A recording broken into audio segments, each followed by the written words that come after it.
절대쌍교 고룡 원저 제20장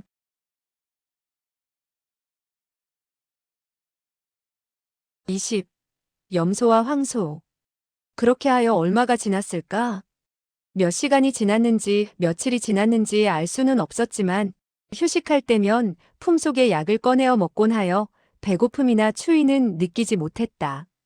그러다 품속의 환약마저 거의 떨어지고 도저히 빠져나갈 방법이 없자 이곳에 갇혀 죽는 수밖에 다른 도리가 없나 보다 하는 생각으로 자포자기가 되어 멍하니 앉아만 있게 되었다. 신선이 아닌 바에야 아무것도 먹지 못하게 되면 결국 허기가 지게 되고 허기가 저 웅기 조식조차 하지 못하게 되면 얼어 죽게 되는 시간도 얼마 남지 않는 것이 아닌가. 그는 자기같이 총명한 사람이 옴짝달싹 못하고 결국 여인의 손에 죽게 되었다는 생각을 하자 새삼 기가 막히고 화가 치밀어 올랐다. 그는 자기 자신을 원망하며 쉬지 않고 중얼거렸다. 아, 병신 같은 강어. 마음을 곱게 써봐야 아무 소용도 없군. 만약 일찍이 소선녀와 모용구매를 죽여버렸다면 오늘 같은 일은 절대로 생기지 않았을 텐데. 그는 만춘류에 대해서도 원망을 금치 못했다. 만약 만춘류만 아니었다면 철두철미한 악당이 되었을 것이고 비록 사람들의 원망이나 욕은 얻어먹을지라도 최소한 호인보다는 오래 살 것이라는 생각이 무럭무럭 떠올랐기 때문이다. 그는 추위에 전신이 부들부들 떨리고 허기 때문에 속이 쓰린 것을 참아가며 계속 중얼거렸다. 에이, 죽으면 죽는 거지. 사람이라면 누구나 결국은 다 죽는 것이 아닌가. 죽는다면 다시는 여자들의 아귀다툼 같은 것은 듣지 않게 될 테니까 그 점만은 좋겠군. 이런저런 생각을 하다가 그는 돌연 추위가 많이 가셔진 것을 느꼈다. 더욱이 더운 열기까지 느끼게 되자 깜짝 놀라 주위를 둘러보았다. 이상스럽게도 큰 얼음덩어리들이 모두 녹아내리고 있었다. 손을 내밀어 벽을 만져보니 놀랍게도 불같이 달아있는 것이 아닌가. 이것이 도대체 어떻게 된 일인가? 모용곰의 그년이 나를 얼려 죽이는 것만으로는 마음이 안 풀려 쪄 죽이려는 것인가? 아니지. 자기 집을 모두 태워버리면서까지 불을 지를 리는 없지. 그렇다면 도대체 어떻게 된 불이란 말인가? 그는 주위를 빙글빙글 돌며 사방을 살펴보았다. 사방의 석벽을 만져보니 삼면은 불타고 있는 것 같이 뜨거워 손을 댈 수 없을 정도였다. 오직 산 쪽으로 연결되어 있는 한쪽 벽만이 조금 덜 뜨거울 뿐이었다. 소어아는 이런저런 생각을 하다가 홀연히 깨달았다는 듯 중얼거렸다. 그렇다. 아마도 모용가의 원수들이 나타나 사륙을 벌였을 뿐 아니라 불까지 지른 모양이로군. 그렇지만 이 멍텅구리 같은 놈들아, 모용가의 것이라면 풀뿌리까지 다 태워버려도 상관이 없지만 천하제일의 총명한 사람까지 해를 입혀서야 되겠느냐? 한 식경 정도가 지나자 거대한 얼음덩어리들이 모두 녹아 소어하는 물속에 잠기게 되었다. 얼음이 녹아내린 물이라 차가웠지만 그 속에 잠겨 있다 보니 그리 못 견딜 만큼 차지도 않았다. 소어하는 옷을 모두 훌훌 벗고 나서 시원하게 목욕을 하기 시작했다. 그는 여유만만하게 천천히 몸의 때를 밀며 속으로 생각했다. 어차피 인상을 써봐야 소용이 없다. 먹고 죽은 귀신은 때깔도 좋다던데 목욕하고 죽은 귀신은 적어도 지저분하다는 소리는 안 듣겠지. 물은 점점 따뜻해졌다. 잠시 후엔 곧 물이 끓을 것 같았다. 소어는 마치 뜨거운 냄비 속에 집어넣은 살아있는 생선같이 팔딱거리며 물속을 왔다 갔다 했다. 불길에 의해 벽이 부서져 나갈 만도 했는데 이 석벽들은 어찌나 단단한지 조금도 허물어지지 않았고 금도 한 군데 가지 않았다. 그는 점점 기운이 빠졌다. 몸이 점차 가라앉아 코까지 물에 잠기게 되자 꼴깍거리며 몇 모금의 물을 마시고 말았다. 소어하는 쓴웃음을 지으며 중얼거렸다. 정말 거대한 한 그릇의 선어탕이로군. 이것을 나 혼자만 먹게 되다니 정말 아까운 일인걸. 이때 갑자기 문 밖에서 팡! 팡! 하며 희미하게나마 문을 두드리는 소리가 들려왔다. 소어하는 그 소리를 듣자 정신을 수습하고 몸의 균형을 잡으며 중얼거렸다. 잘 됐다. 이제야 누가 나와 함께 선어탕을 나눠 먹으려고 온 모양이군. 그가 재빨리 헤엄을 쳐 문 쪽으로 다가가자 열쇠 구멍을 막고 있던 납이 녹아내리고 없었다. 목 같은 것만 가지고 쑤셔도 문이 단번에 열릴 것이라고 좋아하고 있을 때 돌연 문이 활짝 열렸다. 맹렬하게 휩쓸려 나가는 물과 함께 소어하는 밖으로 나오게 되었다.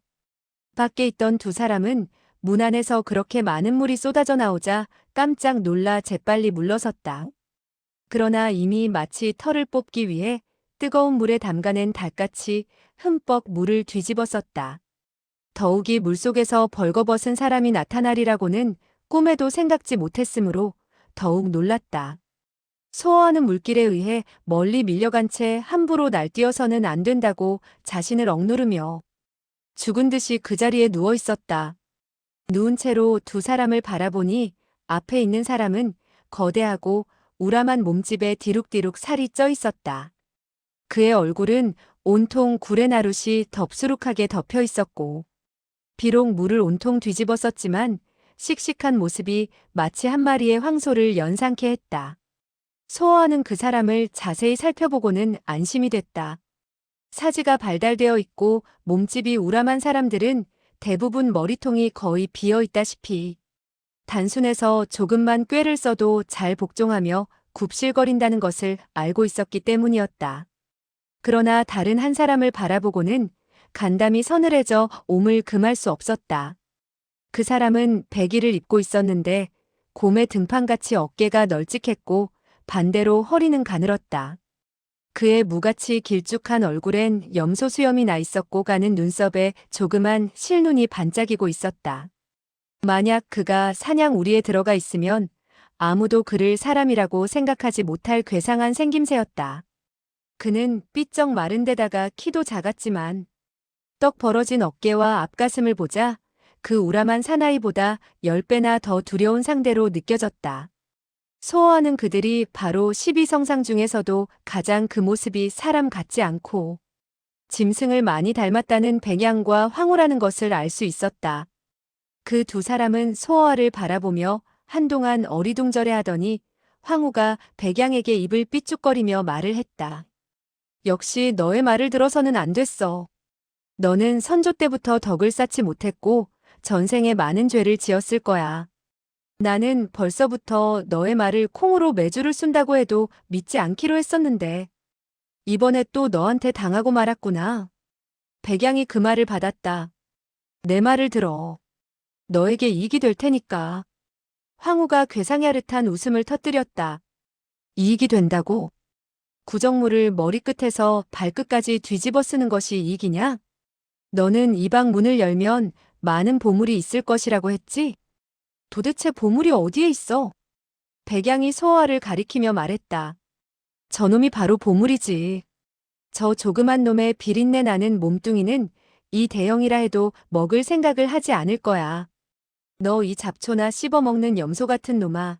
너는 도대체 저놈을 가지고 무엇을 하겠다는 것이냐? 소어하는 백양을 보고 나서 걱정이 됐었지만 지금 그들의 말을 듣고는 안심이 되었다. 그는 갑자기 껄껄 웃으며 말했다. 늙은 염소야, 늙은 염소야. 어찌 여기를 왔느냐? 황후는 그의 말을 듣자 어리둥절해졌다. 저놈이 우리들을 알고 있는 것 같은데. 난 이 대형한테서 12성상 중에서 황후가 제일 용맹스럽고 백양이 제일 지혜롭다는 말을 들은 적이 있지. 그런데 뜻밖에도 오늘 여기서 만나게 될 줄은 전혀 생각 못했는데. 황후가 대소했다. 과찬이지요. 정말 괜한 칭찬이고 말고요. 그러다 그는 갑자기 웃음을 멈추고 눈을 동그랗게 떴다. 당신은 어떻게 우리 이 노형을 알고 계시나요? 대형께서 나에게 말하기를 12성상 중에 황후는 자기의 후배일 뿐만 아니라 조카뻘이 된다고 했는데 노형이라고 부르다니. 황후는 얼굴을 붉히고 웃었다. 제가 선후배의 관계가 분명한 데다가 조카뻘이 되니 너는 그분을 숙부라 불러야 하거늘 이렇게 선후배 관계를 어지럽히는 말을 하다니. 만약 대형이 알게 된다면 아주 언짢게 생각할 것이야. 황후가 겸연쩍은 듯이 머리를 극적거렸다. 그렇습니다. 그렇고 말고. 형제, 절대로 그분에게 말하지 마시오. 소아가 그를 주시하며 말했다.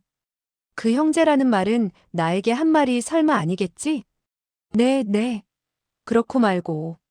작은 숙부님. 저는. 백양이 돌연 냉소하며 끼어들었다. 얼토당토하는 놈에게 넋이 빠지다니. 도대체 너는 정신을 어디에 두고 다니는 놈이냐? 황후가 눈을 부릅뜨며 꾸짖듯이 말했다. 도대체 무슨 말을 그렇게 하느냐? 정말로 저 조그만 놈이 이노 선배님과 같은 학렬일 것 같으냐? 흥! 저놈의 나이는 이 노 선배님의 동생은커녕 아들의 나이보다도 어릴 것이다. 황후가 머리를 계속 극적거렸다. 그렇지만 모든 말이 다 옳은데 어떻게 하지? 바보 같은 놈. 저놈은 내가 한 말을 듣고 꾸며서 대꾸한 것에 불과한 거야. 묻겠다. 넌 무엇 때문에 이 모용산장에 왔지? 황후가 끼어들며 대답했다. 저분은 그 모용계집애에게 갇혀 있었던 것이야. 백양이 냉소를 터뜨리며 말했다. 너는 이 방이 무엇 하는데 쓰려고 만든 것인지도 모른단 말이냐? 모용 그 계집애가 미친년이 아닌 다음에야 연단을 만들고 보물을 두는 밀실에다가 사람을 가둬둘 것 같아? 저놈은 틀림없이 모용가의 단약이 어느 곳에 숨겨져 있는지 알고 훔치러 온 좀도둑이다. 그래서 바로 내가 저놈이 보물이라고 한 것이야. 소어가 냉소를 터뜨렸다. 이 바보 멍텅구리 같은 놈아. 이곳이 꼭 연단만을 만들고 보물만을 두는 곳이란 말이냐? 사람을 가두어 두지 말라는 법이라도 있단 말이냐? 모용계집애가 미친년이 아닌 다음에야 보물을 둔 곳에 무엇 때문에 물을 가득 채워놓았겠느냐? 황후가 손뼉을 치며 대꾸했다. 오라 옳고 말고. 바꾸어 말하자면 나의 이 손은 여인의 몸을 쓰다듬을 수도 있고 따귀를 때릴 수도 있다는 것과 같은 말이지. 연단을 만드는 곳이라고 해서 사람을 가둬둘 수 없다는 법은 없거든. 그렇지. 그리고 내가 이대취 형과 거의 비슷한 나이이면서도 후배인데다가 조카뻘이 되는 셈인 것과 같이 비록 나이가 많이 차이 난다고 해서 그와 내가 호형호재하는 사이가 아니라고는 할 수 없는 것이 아니겠어? 황후가 또다시 머리를 극적거리더니 백양을 쳐다보며 말했다. 그렇고 말고. 저분의 말이 모두 옳아. 생각해보게. 우리 용 대형의 여동생도 이제 겨우 16살밖에 더 됐나? 백양이 냉소를 또 터뜨렸다. 이 세상에 40~50살을 살도록 애들한테 당하는 사람은 아마 자네밖에 없을 걸세. 그렇지만 나는 나를 믿게 만들려고 하려면 소어아가 돌연 손짓을 해 그를 불렀다. 이리 오게. 내가 보여줄 것이 있으니. 물이 질펀하게 고여있는 바닥에 누워있던 그는 백양이 다가오자 마치 미꾸라지같이 재빠르게 움직이며 두 손 두 발을 모두 써 눈 깜짝할 사이에 대여섯 차례나 연거푸 후려갈기고 걷어찼다. 이 괴상야릇한 수법은 세상에서 오직 이대취만이 할 수 있는 특이한 것이었다. 그 효과는 놀라운 것이지만 보통 때는 쓸 수 없는 것으로 병든 척하거나 죽은 척하고 있다가 사람이 다가오면 불시의 습격을 가하는 수법이었다. 이대취같이 외모는 그럴듯하지만 내심이 간악한 사람 외에는 생각해낼 수 없는 독창적인 것이었다. 백양은 얼마나 놀랐는지 염소가 아니라 한 마리의 토끼, 그것도 죽어서 축 늘어진 토끼같이 맥이 빠졌다. 정말 어찌할 바를 모르고 있었다. 소어아는 그제야 일어나 앉아서 낄낄 웃으며 말했다. 지금도 너는 나를 못 믿겠느냐? 비록 재수가 없어서 그 계집애에게 봉변을 당하기는 했지만 이 대형의 사제인 것만은 틀림없다. 백양은 가쁜 숨을 몰아쉬며 아무런 대꾸도 하지 못했고 황후가 공손하게 3번 읍하고 나서 말했다. 작은 숙부님. 비록 난 지 3일밖에 안 됐다 해도 당신은 이 숙부님의 형제임에 틀림없으니 저에게는 작은 숙부님이 되는 셈이지요. 사냥, 너는 어떻게 생각하고 있느냐? 백양도 그제야 공손하게 고개를 숙이며 천천히 물었다. 이 노 선배님께서는 곡 중에 아무 일도 없이 안녕하시겠지요? 소호와는 느릿느릿한 어조로 대답했다. 이 대형뿐만 아니라 두 대형, 대형, 도대저 모두 안녕하시지. 황후가 천진스럽게 웃으며 끼어들었다. 이 숙부님께서 이곳에 오신다면 정말 좋겠는걸? 모용가의 조무래기 같은 계집이 아무리 날쌘 삼두육비의 괴물이라 해도 그렇게만 된다면 우리도 그년을 두려워하지는 않겠는데. 이때 소호와가 물었다. 자네들이 그녀들을 도망가게 한 것이 아니었나? 황후가 한숨을 내쉬며 대답했다. 우리들이 이번에 이곳에 온 것은 사실 모용가의 단약을 훔치기 위해 우선 형세나 살펴보려고 했던 것이지요. 사실 우리들은 모용산장과 정면으로 맞부딪히고 싶지는 않았거든요. 소호와가 웃으며 말했다. 모용가의 영약은 정말 탐이 나는 것이긴 하지. 황후가 쓴웃음을 지으며 말을 이어받았다. 그런데 막상 여기 와보니 모두 어디로 사라져버렸는지 아무도 없더군요. 소호와가 놀라며 물었다. 사라지다니. 사람만 사라져버린 것이 아니라 감나가는 물건은 모두 깨끗이 쓸어가지고 가버렸지요. 대문도 잠그지 않고 단지 망입자사라는 글귀를 적은 종이 한 장만 남기고 사라져버렸더군요. 흥, 우스워서 말도 안 나올 일이지요. 정말 웃기는 계집애군. 게다가 그 계집애는 방귀보다도 더 구린 년일 뿐 아니라 독사보다도 더 악독한 년이지. 어쨌든 자네들이 여길 후련하게 태워버렸으니 내가 자네들에게 술을 한 잔 사지. 황후가 껄껄 웃으며 대답했다. 좋죠. 아주 좋고 말고요. 백양 자네는 어떤가? 그렇게 하시겠다면 저도 응당하시는 대로. 자네가 싫다면 굳이 강요하지는 않겠네. 다만 이 대형을 만나면 술 한 잔 같이 마시기도 힘든 사람이 됐더라고 전하면 그만이니까 말일세. 백양이 떠듬거렸다. 누가 제가 싫다고 그래. 소호와는 빙긋빙긋 웃으며 말했다. 그래? 그럼 이제 가볼까? 그런데 옷은 입고 가야겠지? 소호와는 자기가 술을 마시는 데는 천재라는 것을 발견했다. 그 자신도 이상하게 생각되는 것은 그렇게 많은 술을 마셨는데도 모두 어디로 빠져나갔는지 취하지 않음은 물론 배도 부르지 않다는 점이었다. 황후와 백양 두 사람은 마시라고 하면 마시고 마시지 말라고 하면 마시지 않고 모든 것을 그가 시키는 대로 고분고분하게 복종했다. 그가 가자고 하면 가고 그가 쉬자고 하면 쉴 뿐 며칠을 같이 돌아다녔으나 어디로 가는 것이냐고 묻지조차 않았다. 기실 소호와는 호기와 장난기가 발동해서 이들을 데리고 한동안 돌아다녀 볼까 생각했던 것이다. 길을 걸으며 그들은 적지 않은 강호의 인물들을 만났다. 그들은 모두 소호와 일행에게 공손히 인사를 하고는 길을 비켜갔다. 그들을 알지 못하는 사람들도 12성상의 기괴한 모습을 보고는 그만 멀찌감치 피해버려 감히 그들에게 시비를 걸어오는 사람은 한 사람도 없었다. 그러나 그들이 안문관에 들어섰을 때 소호하는 앞의 사람들은 그들을 보고 피해갔지만 적지 않은 사람들이 멀찌감치해서 그들의 뒤를 따라오는 것을 발견했다. 그들은 한 사람 한 사람이 모두 공손하고 존경하는 듯한 표정을 하고 있었다. 그러나 그들은 어떤 말도 걸어오지는 않았다. 소호하는 황후와 백양의 표정을 살펴보았으나 그들은 아무것도 보지 못했다는 듯 조금도 표정의 변화가 없었다. 어두워질 무렵 그들은 검각에 도달해 객잔을 찾아 투숙했다. 대곡주와 함께 말알개를 먹는 것이 좋겠는걸? 비록 먹으면 땀이 나지만 먹을수록 더욱 먹고 싶어지는 것이 바로 이 말알개야. 황후가 껄껄 웃으며 대답했다. 그렇고 말고요. 대곡주에다가 말알개. 정말 좋습니다. 보통 때에는 소호와가 한마디만 하면 그 말이 떨어지기가 무섭게 황후, 백양 두 사람이 재빨리 필요한 것들을 장만해 왔었다.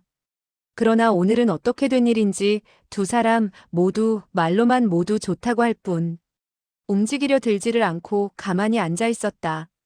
소호와는 한동안 기다리다가 물었다. 좋다고 하면서 무엇 때문에 가져오지 않는가? 황후가 웃으며 대답했다. 이제부터는 우리들이 가지고 올 필요가 없게 되었습니다.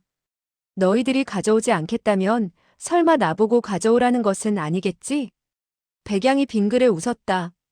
어찌 감히 소숙부님께서 가져오시도록 하겠습니까? 너희들이 가져오지도 않고 또 점원을 불러시키지도 않는다면 대곡주와 말알개가 하늘에서 떨어지기라도 한다는 것이냐? 아니면 땅에서 솟아나온다는 것이냐? 황후가 빙그레 웃으며 대답했다.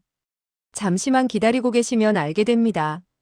소호아가 궁금히 여기며 방 안을 서성거리고 있노라니까 홀연 밖에서 똑똑 문을 두드리는 소리가 들리더니 이어 문이 열렸다. 그리고는 누군가 커다란 쟁반을 뒤밀었는데 거기에는 말알개와 고깃찜, 시원한 재료로 만든 안주, 두 판어 한 접시, 큼직한 사발에 가득 담겨있는 월모게탕과 큼직한 술병 등이 놓여 있었다. 달콤하고 향기로운 방향이 풍겨오는 것을 보니 과연 대곡주임에 틀림없었다. 소호아는 놀랐다는 듯이 눈을 깜빡이며 말했다. 너희 두 사람도 귀왕반운법을 할 줄 알았구나. 황후가 웃으며 대답했다. 이것은 귀왕반운법이라고 하는 것이 아니라 효자현손반운법이라고 하는 것입니다. 아, 그랬었나?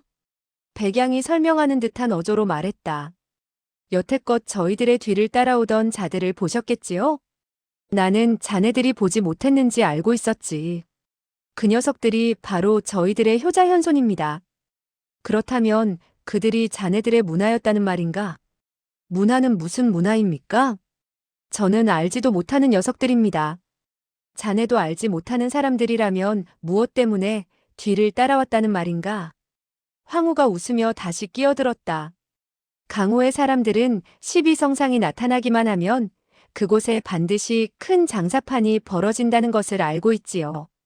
12성상은 오직 진귀한 보물만을 빼앗고 금은 같은 것들은 거들떠보지도 않기 때문에 그들은 슬그머니 저희들 뒤를 따라와서 그런 것을 나눠 먹는 것입니다. 백양이 끼어들며 보충하듯 말을 덧붙였다. 그렇기 때문에 저희들 12성상은 어느 곳을 가든지 그곳에 있는 흙도 친구들의 열렬한 환영을 받습니다. 하물며 잡초가 바람에 흔들리는 것까지도 빠짐없이 저희들에게 알려주곤 하지요. 소호아는 손뼉을 치고 웃으며 말했다. 그래서 12성상은 스스로 나서지 않아도 모든 것을 훤하게 알 수 있구나. 원래부터 천수천안을 가진 줄 알았더니 알게 모르게 많은 사람들이 자진해서 알려준 것이었군. 황후가 껄껄대며 호탕하게 웃었다. 그렇지만 이번만큼은 죽어라고 심부름만 하고 한 푼도 못 건지게 되는 것이지요. 백양도 대소했다. 하지만 지놈들 스스로 자원해서 하는 일이니 우리들은 즐겁게 받아들이기만 하면 되는 것이지요. 사양할 필요는 없잖아요. 그들의 웃음소리는 아주 호탕스럽고 컸다. 그러나 말소리만은 알아들을 수 없도록 아주 작았다. 그들은 아주 편하게 이를 데 없었다. 그들이 무엇을 먹고 싶다는 말 한마디만 꺼내면 어느 사이에 그들 앞에 상이 대령해 있곤 했다. 소호하는 관으로 들어선 후 더 이상 동쪽으로는 가지 않고 방향을 서남 쪽으로 바꾸었다. 면양 용천 미산을 지나쳐가는 것을 보니 아마도 아미로 가는 것 같았다. 소호하는 아주 기분이 좋은 듯했다. 그 지방의 더운 술과 매운 안주가 입에 맞는지 침이 마르도록 칭찬하며 연신 입속으로 집어넣었다. 아미에 도달하자 소호하는 황후와 백양에게는 아무 말도 하지 않고 객잔을 빠져나가더니 깊은 밤이 되어서야 총총히 돌아왔다. 이렇게 3일 동안을 계속했으나 황후와 백양은 한마디도 그 이유를 묻지 않았다. 그들은 소호아에 대해 복종하고 따르기를 마치 아들이 아버지 말에 순종하는 것 같이 했다. 아마도 은퇴한 지 오래된다는 이 대취를 사갈처럼 두려워하기 때문인 듯 했다. 3일째 되는 날 오후 소호아는 혼자서 시가지를 두루 돌아다니고 있었다. 크고 작은 주루나 음식점에는 곳곳에 강호의 인물들로 보이는 이들이 몇몇씩 앉아 있었다. 그들은 조용히 앉아 술만 들이킬 뿐 여느 저작거리에서처럼 떠들거나 소란을 피우지 않았고 매우 행동을 조심하는 듯 보였다. 길에는 단정한 도복에 가늘고 긴 검을 차고 있는 사람들이 술라를 돌고 있었다. 그들은 오만스러운 표정에 날카로운 눈초리로 느릿느릿 걸으며 사람들을 살펴보고 있었다. 소어하는 그들이 아미 문화의 사람들이라는 것을 직감했다.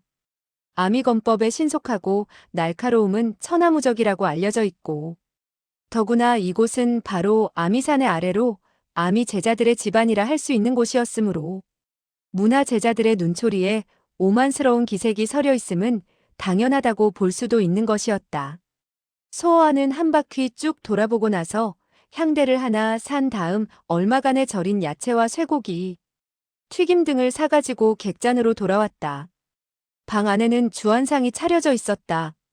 황후, 백양 두 사람은 단정하게 자리에 앉아 음식이 다 식도록 젓가락 한 번 대보지 않고 기다리고 있었다.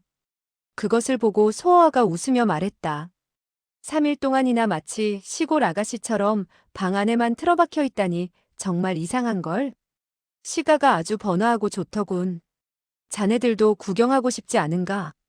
황후가 쓴웃음을 지으며 대답했다. 보고 싶기야 하죠. 하지만 이 아미산 아래서는 점잖게 방 안에 틀어박혀 조용히 술이나 마시고 있는 것이 우리들을 위해서 더 나은 일이지요. 아미파의 조무래기들이 뭐 그리 겁이 난단 말인가? 황후가 한숨을 내쉬더니 잔을 들었다. 그런 것에 대해서는 그만 이야기하기로 하지요. 자, 제가 한 잔 올리겠습니다. 소어하는 사가지고 온 것을 풀어놓으며 말했다. 듣자 하니 이곳에 절인 야채와 쇠고기 튀김은 세상에 널리 알려진 유명한 것이라고 하더군. 맛 좀 보도록 하게. 말 한마디면 효자현손들이 즉시 대령할 텐데 무엇 때문에 낭비를 하시며 이런 것을 사오십니까? 하지만 주시는 것이니 사양하지 않고 먹겠습니다. 백양은 몇 점 먹어보더니 입에 침이 마르도록 칭찬을 했고 황후도 젓가락을 쉬지 않고 집어먹었다. 소어하는 술을 두어 잔 연거푸 마시고는 흥취가 난다는 듯 웃으며 말했다. 보아하니 아미파의 건법이 알려지기는 꽤 알려진 모양이더군. 강호의 친구들이 이곳에 와서는 말 한마디 못하고 그들의 건법이 과연 어느 정도인지 한번 봐야겠는걸. 황후가 웃으며 대꾸했다. 소수께서 한번 손을 쓰시면 아미파의 쥐새끼 같은 놈들은 무서워 벌벌 떨 겁니다. 백양이 향대를 주시하며 물었다. 소수께서는 아미산으로 가시렵니까? 나는 원래 자네들과 함께 가서 자네들의 시야를 좀 더 넓혀주려고 생각했었는데 자네들이 꺼려하니 나 혼자서라도 가도록 하겠네. 황후가 물었다. 언제쯤 산에 가시렵니까? 내일 아침에 떠날까 하네. 황후가 한숨을 내쉬며 말했다. 아깝게도 계획이 바뀔 것 같군요. 소어아가 미간을 찌푸리며 되물었다. 무슨 계획이 바뀐단 말인가? 황후는 그를 주시하더니 괴상한 표정을 지으며 웃었다. 백양이 음침하게 입을 열었다. 이 병신 같은 조무래기 놈아. 그게 궁금한 모양이지. 백양이 갑자기 욕을 하자 소어하는 자리를 차고 일어서며 땅하고 탁자를 내리쳤다. 그는 매우 노하여 소리쳤다. 이 늙은 염소 같은 놈아, 내가 감히. 그러나 소어하는 말을 미처 끝내지도 못하고 비실비실 바닥에 쓰러졌다. 술에 미혼약이 들어 있었던 것이다. 백양은 대소했다. 야, 이 얼뜨기 같은 놈아. 이젠 왜 못 가게 되는지 알겠지? 황후가 의기양양하게 너털 웃음을 터뜨리며 말했다. 이 머저리 같은 놈아, 우리들이 내가 무서워 얌전히 따라다닌 줄 아느냐? 내 놈들은 무엇 때문에? 백양이 여전히 음침한 목소리로 말을 받았다. 우리들이 모용산장에 간 것이 단지 단약 때문은 아니었다. 흥! 그깟 계집애가 만든 싸구려 약 때문에 우리 12성상이 움직일 줄 알았더냐? 황후가 끼어들었다. 사실대로 말해주지. 우리들은 바로 너를 찾으러 갔던 것이다. 이 바보 같은 놈아. 백양이 질세라 또 한마디 거들었다. 내가 연남천의 보물지도를 가지고 있는 줄은 이미 알고 있었다. 산호칠은 너를 잡으려고 비둘기를 날려 연락해 우리를 불렀지. 우리들이 도착했을 땐 모용 그 계집녀는 어디론가 사라져버리고 없었어. 황후가 계속 뒤를 이었다. 산장을 모조리 뒤져보았으나 내 놈을 찾을 길이 없자 홧김에 불을 질러 모두 태워버린 것이야. 집이 모두 불에 타버렸을 때 우리들은 우연히 그 석씨를 발견하게 된 것이야. 그건 그렇다 치고 내 놈은 도대체 무슨 되지 못한 짓거리를 했기에 물 감옥에 갇혀 있었느냐? 황후가 끼어들며 대답했다. 그거야 이상스러울 것도 없지. 모용 그 계집년은 원래 변덕이 죽을 듯 하는. 소어하는 그들이 말을 하는 동안 한숨만 내쉬고 있다가 이윽고 물었다. 그런데 어째서 단지 너희 두 놈만 남아있게 되었느냐? 황후가 나섰다. 우리들은 내 놈이 꾀를 잘 쓴다는 것을 알고 있었다. 내 놈을 핍박해봐야 보물이 숨겨져 있는 곳을 말할 것 같지도 않고 또 무슨 얕은 수작을 부릴지 알 수 없었기 때문에 너의 말에 고분고분하게 속아 넘어간 척했어. 그래서 여태껏 내 놈이 하고 싶은 대로 해보라고 모르는 척 너의 말에 순종하며 참아왔던 것이다. 황후는 내가 가는 곳이 반드시 연남천에 보물이 있는 곳일 테니 어디로 가든 묻지 말고 아무것도 모르는 척 따라가자고 했지. 흥, 내가 황후에게 꼼짝없이 당했지? 소어하는 놀랐다는 듯 눈을 크게 뜨고 황후를 주시하며 물었다. 바로 내가 생각해낸 의견이었단 말이냐? 황후가 대답했다. 왜 나는 그런 생각을 못할 줄 알았더냐?